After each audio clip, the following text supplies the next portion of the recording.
All right, today we're heading to Berlin to check out one of its most unique attractions for sure, the DDR Museum.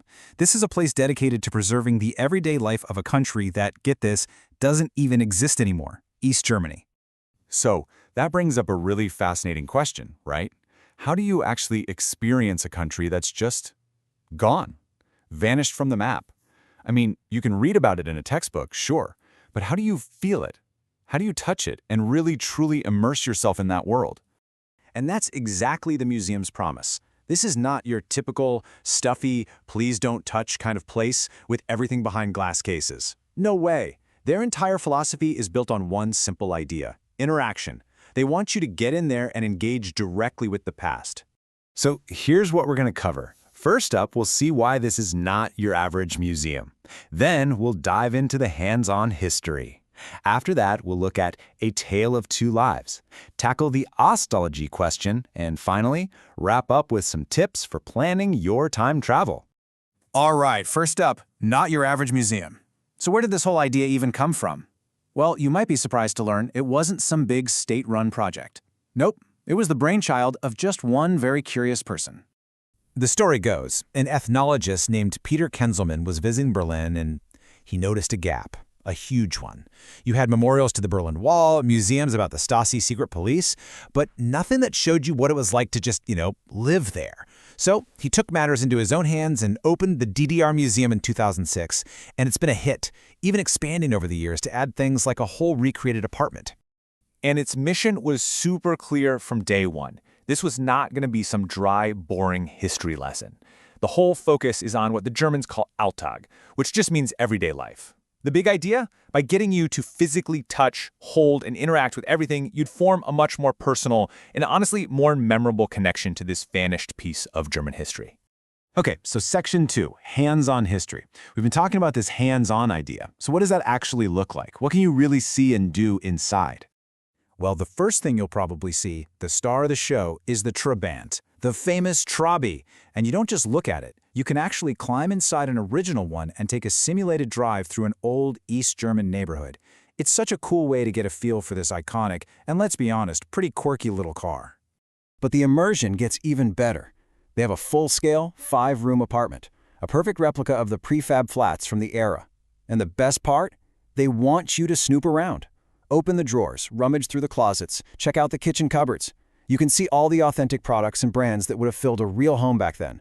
And the collection is just massive. It covers everything. You've got transportation, like classic motorcycles, but then you also have sections on childhood. You can actually walk into a recreated kindergarten. And it's fascinating because the toys you see, they weren't just for fun. They were also a subtle way the state started to influence kids from a very young age. And that interactive spirit is literally everywhere you turn. You can sit down and type a message on an old-school Erica typewriter. You can pick up a phone and get a taste of the chilling reality of state surveillance by listening in on a bugged conversation. You can even try on some clothes from a Cold War-era closet or flip through actual magazines and books from the time. It's all there for you to experience. Okay, let's move on to our third section, A Tale of Two Lives. Because, this museum isn't just fun and games and quirky cars. It's actually walking a very fine line, trying to paint a much more complex picture of what life in the DDR was really like. And this is where you really see that contrast, that tension.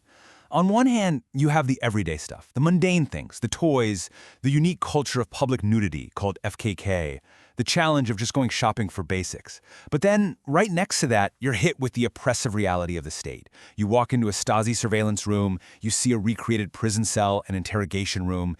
It's a stark difference. And that really drives the point home. This museum is not trying to romanticize the past. Not at all. It's showing you both sides of the coin. Yeah, here are the familiar everyday things, but it's also not going to shy away from the harsh truths about the political repression and the human rights abuses of that regime. So, as you can imagine, presenting history this way, it brings up a lot of feelings, which leads us to our fourth section, the nostalgia question. This balanced approach provokes some really strong and varied reactions. First off, what even is nostalgia? Well, it's this really interesting German word. It's a mashup of Ost, which means east, and nostalgia, for nostalgia. It describes this kind of sentimental feeling some people have for certain aspects of life in the old East Germany. missing old brands or a feeling of community, while maybe, just maybe, forgetting about the darker side of things. Now, for a lot of visitors, especially from other countries, the museum is a huge hit. Just look at this review. This person basically says that if you don't know much about life in the GDR, it's a fantastic and really accessible way to learn. The hands-on approach makes a super complex piece of history easy to grasp. But then you have the people who actually lived through it. And for them, it can be a totally different experience. This quote here from a former East Berlin resident is just powerful. I don't want to go there. I don't need the reminder. It's a gut punch, right? It shows you that for some, this isn't a fun museum. It's a painful memory of a life they've tried to move on from. History is personal. All right, last section, planning your time travel. If all this has you thinking about making a trip there yourself, we've got a few practical tips to help you make the most of it. Okay, listen up, because this is probably the single most important tip you'll get. It's all about timing. The museum is pretty small, and it can get packed, seriously crowded. So if you want to have a good time and actually get to touch everything without a million people in your way, go in the evening. After 6 p.m. is the sweet spot.